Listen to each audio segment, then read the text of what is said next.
Sup, you beautiful bastards. Hope you had a fantastic Wednesday. Welcome back to the DeFranco Show. Before we get started, remember to hit that like button. Otherwise, I may drop kick your grandmother. But with that said, let's just jump into it. And the first thing we're going to talk about today is Snapchat and a very interesting and unique arrest. So by now, you've probably tried, or at the very least, seen someone try the Snapchat filter that switches your gender. Right? Doing things for girls, making their jaws more square and adding facial hair and giving guys longer hair and eyelashes. That's what we use for whatever the hell that thumbnail was today. But the reason we're talking about this today is because last month, a 20-year-old college student near San Francisco saw this filter not as just a fun way to kind of mess with friends, but rather as a way to help keep his community a little bit safer. The student, Ethan, used the filter to become Esther and created a fake Tinder profile claiming that he was 19 years old, which is where 40-year-old Robert Davies, a police officer in San Mateo, first messaged him. I believe he messaged me, "Are you down to have some fun tonight?"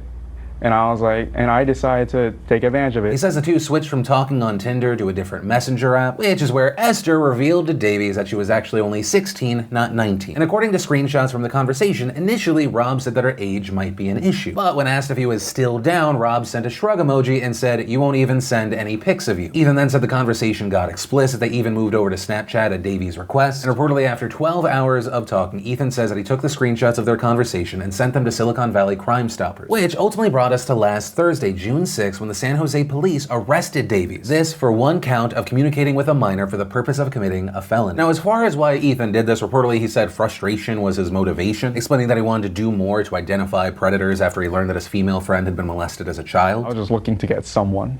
He just happened to be a cop. And as far as what happens next, the San Mateo Police Department, where Davies works, has placed him on paid administrative leave. And we had Police Chief Susan Mannheimer saying in a statement, "This alleged conduct, if true, is in no way a reflection of all that we stand for as a department and is an affront to the tenets of our department and our profession as a whole. As San Mateo police officers, we have sworn an oath to serve and protect our communities. I can assure you that we remain steadfast to this commitment to serving our community with professionalism, integrity, and excellence." Right, so that relates to his job. But as far as his criminal case, Davies managed to make his $50,000 bail. He is out of custody. And according to court records, it doesn't look like he has an attorney yet, but he is due back in court in July, where if he is found guilty, he could be looking at anywhere from 16 months to 3 years, as well as $10,000 in fines. And also, he would be required to register as a sex offender on California's sex offender registry. And with this story gaining more steam, it's been very interesting to see the responses. We've seen people on Twitter praising Ethan. We've seen people angry that the officer was put on paid leave. We've also seen people debating whether it matters that the person that Davies was talking to was actually of age, even though Ethan posed is 16. And to that point, we heard from San Jose Police Sergeant Enrique Garcia, who said, "Whether or not the person is 16 is irrelevant.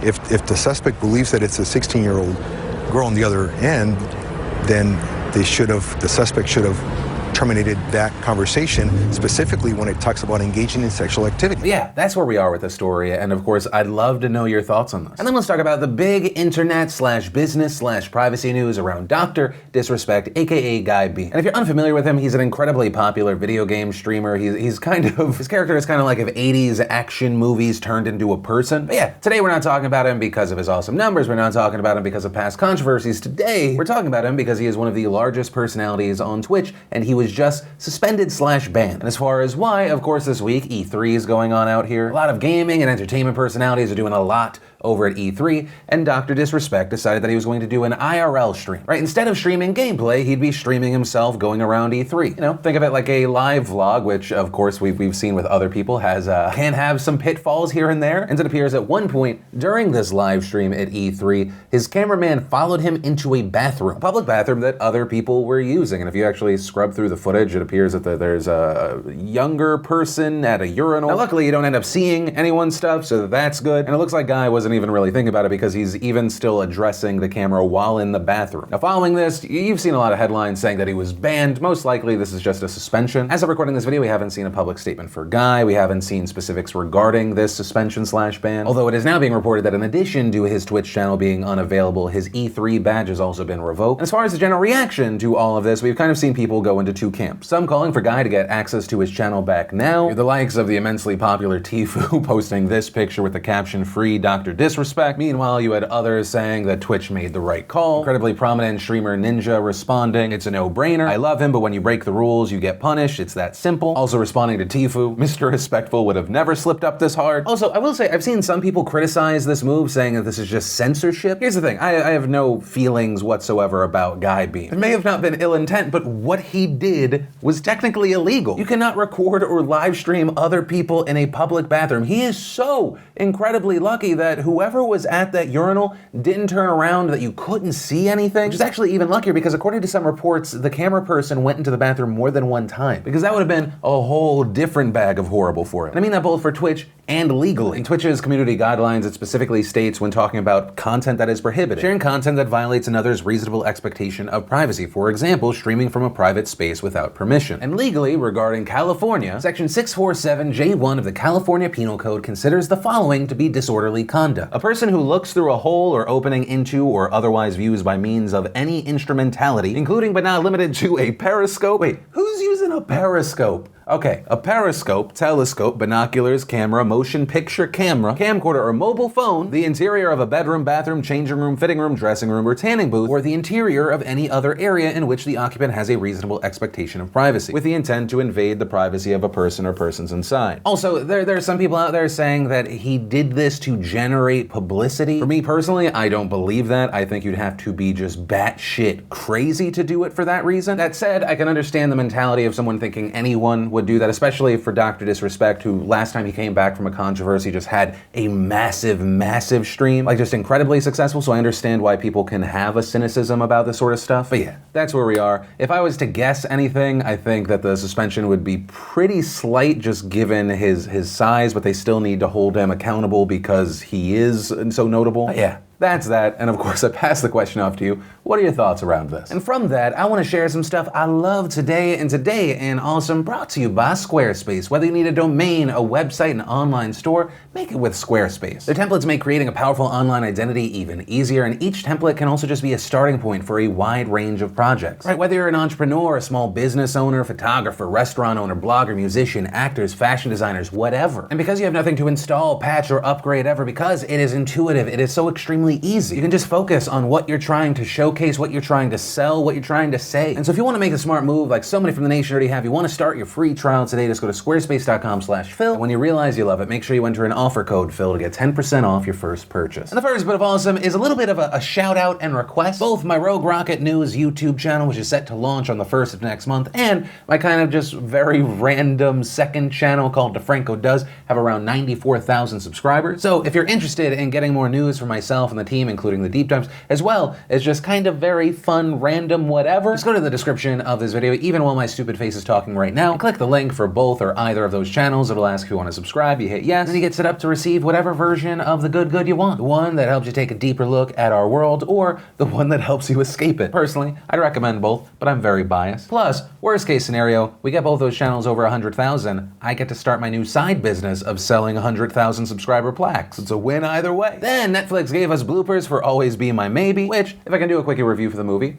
a great couples movie. Ali Wong's awesome. Then we got the honest trailer for Captain Marvel. The infographic show gave us disturbing experiments on US soldiers. Mindy Kaling and Emma Thompson answered the web's most searched questions. Then we got a fake sneak peek for the new Spider-Man Far From Home. We got the official trailer for True Justice. And if you want to see the full versions of everything I just shared, the secret link of the day, really anything at all, links as always are in the description down below. And then let's talk about this just massive news out of Hong Kong, because if you have not seen, there have been huge protests happening in the city. On Sunday, we saw hundreds of thousands of people taking to the streets of Hong Kong to protest a proposed bill that would allow the government to extradite people to mainland China. And for some quick context here, Hong Kong is an autonomous city-state in Southeast China. It used to be a British colony, but it was given back to China in 1997, and it began operating under a policy called One Country, Two Systems. And as a part of that system, Hong Kong was designated as a special administrative region and allowed its own constitution, which is known as Basic Law, which means it is still technically part of China, but it's given such a high degree of autonomy economy that it's basically operating as its own country. So Hong Kong has entirely separate political and economic systems from China. And of note here, they also have a free press and an open internet, which is very different from mainland China. So for the people of Hong Kong, independence from China is not only a point of pride, but it is also a defining characteristic. And the proposed extradition bill has sparked a ton of backlash among the residents of Hong Kong who are worried that they could end up in the hands of mainland China's legal system, where, very notably, and as we've talked about on this show, people have frequently been prosecuted for political reasons. And so you have people in Hong Kong perceiving this bill as a threat to their freedom and civil liberties. So in response to all of this, the people have held massive protests where tons and tons of people have come out to oppose the bill. Now, as far as on Sunday, it's unclear how many people took part in the protest. You had police officials saying that 240,000 were in attendance, while the protest organizers said that it was actually more than 1 million, which would be incredibly notable for Hong Kong, because if the organizers' numbers were correct, that would mean that on Sunday, almost 1 out of every 7 Hong Kong residents participated. It would also make it the biggest protest in Hong Kong history since the British gave China control back in 1997. But regardless, main point, it was a big deal. And according to reports, you had protesters from all walks of life essentially taking over the streets of downtown Hong Kong, with the protest stretching for more than a mile, and it was so crowded that people were reportedly stuck in the subway stations just trying to join. And while the protests during the day were largely peaceful, a little after midnight, riot police began to clash with protesters. And reportedly in front of Hong Kong's legislature, you had police starting to use pepper spray, hitting protesters with batons to get them to free up the area, and eventually the protesters largely dispersed. After Sunday's protest, Carrie Lam, Hong Kong's chief executive, who was heavily pushed for this extradition bill, said that she is still going to be moving forward with the legislation. And so with the city's legislature set to debate the bill on Wednesday, we saw protest organizers schedule another round of protests for that same day. And so again, we just saw a massive turnout from the protesters. Early Wednesday morning, local time, tens of thousands of protesters blocked major roads in downtown Hong Kong. They also surrounded the Legislative Council building where the lawmakers were going to debate the bill, which also eventually forced the Legislative Council to cancel the debate and reschedule it for another day. We also saw protesters met by police in riot gear who responded by using water cannons and pepper spray. And even after the debate was canceled, even after officials called for demonstrators to disperse, protesters still kept going, with many people on the ground reporting that demonstrators didn't trust the government not to go ahead with the debate right after the streets were cleared. And at around 3 p.m. local time in Hong Kong, things really started to escalate. According to reports, we saw protesters storming police barricades, reportedly beginning to throw things at the police. The police were seen using tear gas, shooting bean bags and rubber bullets at protesters. Hong Kong's police chief justified the violent response in a press conference, claiming that the protests had become a, quote, riot situation. But on the other side of this, we've seen Amnesty International saying that the force that we're seeing from police, that it's a violation of international law, and adding that the officers have, quote, taken advantage of the violent acts of a small minority as a pretext to use excessive force against the vast majority of peaceful protesters. But still, the protesters kept going for several more hours. And by nighttime, the police were able to clear the area around the Legislative Council. Although while most protesters did seem to disperse, there were also still large numbers of people just remaining on the streets. And some protesters could also be seen making their way to the Central District, which is the city's main financial hub. And as of recording this video, it is in the middle of the night in Hong Kong, but it is still a developing situation. As of right now, it's not clear how many people attended the protest or if they'll continue tomorrow. We've also seen reports from a spokesperson for the Hong Kong Information Bureau saying that at least 72 people have been treated at hospitals for injuries due to the protest. But again, in these developing situations, it's very much expected for that number to go up. So we've talked about the massive reaction, what we're seeing out there in the streets right now, but what is this extradition bill? Well, the bill would amend Hong Kong's extradition laws to allow them to detain people suspected of certain crimes and then turn them over to countries and territories, and this is the key part, with which Hong Kong does not have formal extradition agreements. Notably,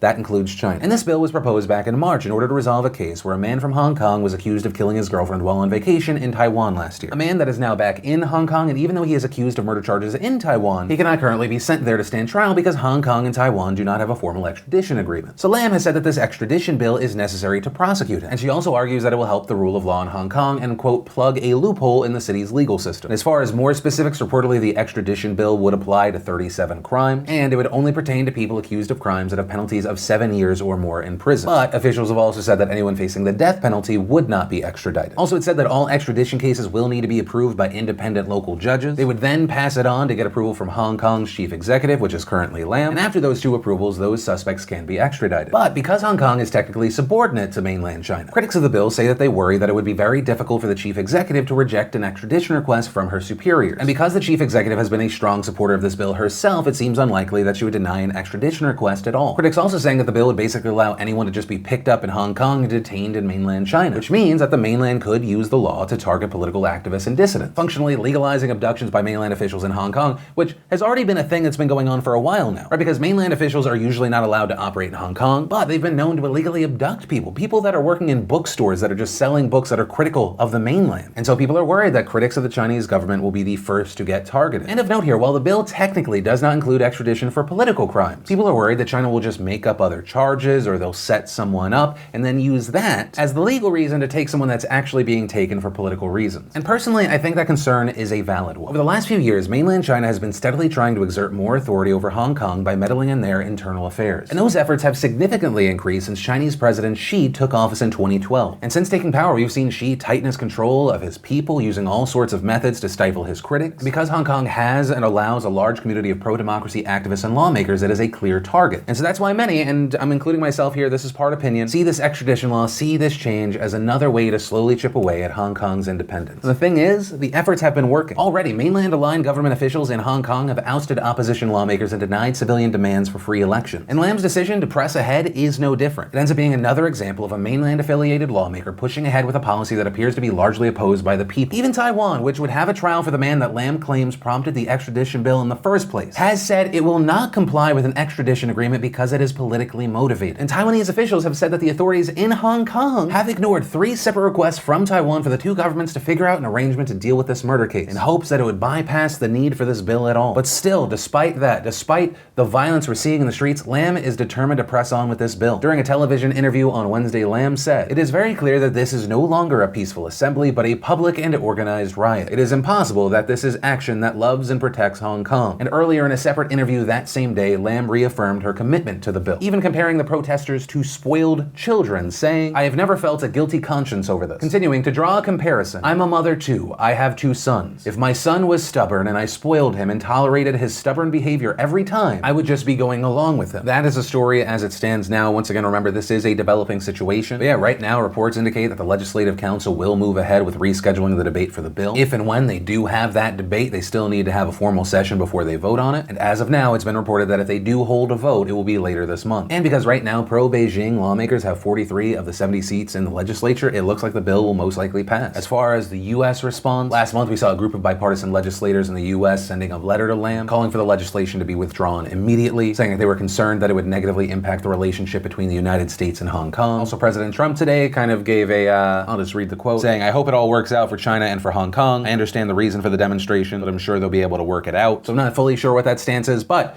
ultimately, that's where we are right now, and of course, I pass the question off to you. What are your thoughts around all of this? And of course, while I'm interested in everyone's thoughts, if you have any connection to Hong Kong or China, whether you've lived there, you live there now, you have family, I'd love to hear anything. And that's where we're going to end today's show. And hey, if you're new here, you want more of these daily dives in your future, be sure to hit that subscribe button, definitely ring that bell to turn on notifications. Also, if you're not done with this current trip to the restroom, you want more to watch, maybe you missed yesterday's Philip DeFranco show, you want to catch up, or you want to watch the brand new video on the brand new channel, you can click or tap right there to watch those. But with that said, of course, as always, my name's Philip DeFranco, you've just been filled in. I love yo faces, and I'll see you tomorrow.